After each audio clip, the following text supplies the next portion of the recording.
buttons and they don't do anything. So here's what I'd like. I would like these to work like radio buttons. You've seen them in Google Forms.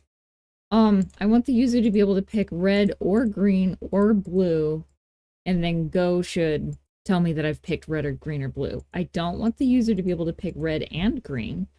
I don't want the user to be able to pick green and blue or blue and red. You get the idea. So,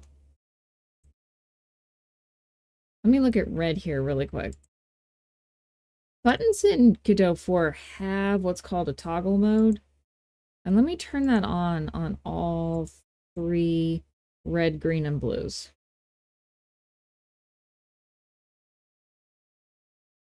Toggle mode will keep the button pressed down, which is what you want if you're doing like a radio button situation.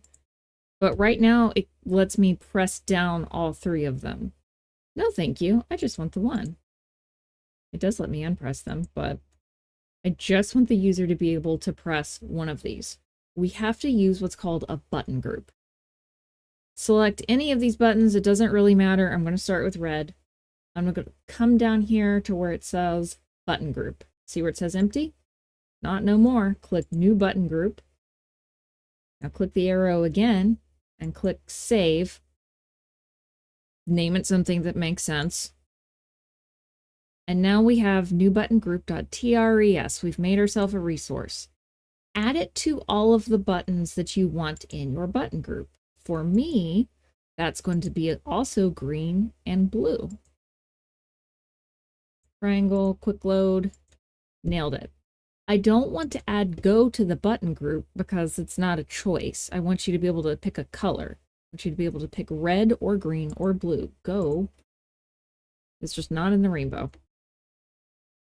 It was going to bother me. Glad we fixed it. All right.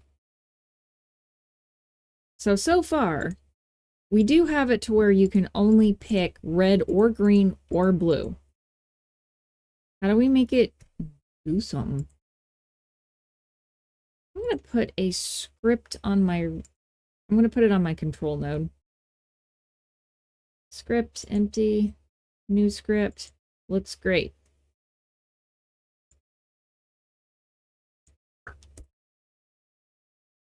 Export. Var button group, and it's going to be of type button group. Yeah, Godot know what I meant. And you should see pop up over here in the inspector, oh, you want a button group? Yes, I do. Thank you. And because I typed it, when I click quick load, you just pick it out. It knows what you want. It's got it. All right, let's make a function to determine what button we've pressed. I'm going to call it func what button we pressed. Var button pressed. Now, lucky us, Godot has a built-in feature to get this for us. Button group dot get pressed button. Let's do something with that. Let's make a match statement. Button pressed dot name. And just for our little simplicity's sake purposes, if the name of the button is red, and capitalization will matter, print, spelling matters too, red. If it's green, print green. If it's blue, print blue.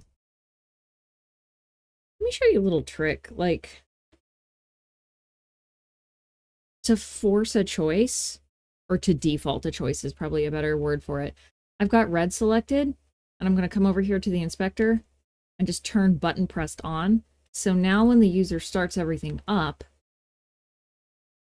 red is the choice by default, and something is always selected. Doesn't do anything though. Let's make it do something. I'm going to connect Go's pressed signal. So I've got Go highlighted. Here's pressed. Up to control. It codes for us. How nice of you, Godot. And when we press Go, we're going to run what button we pressed. Thank you.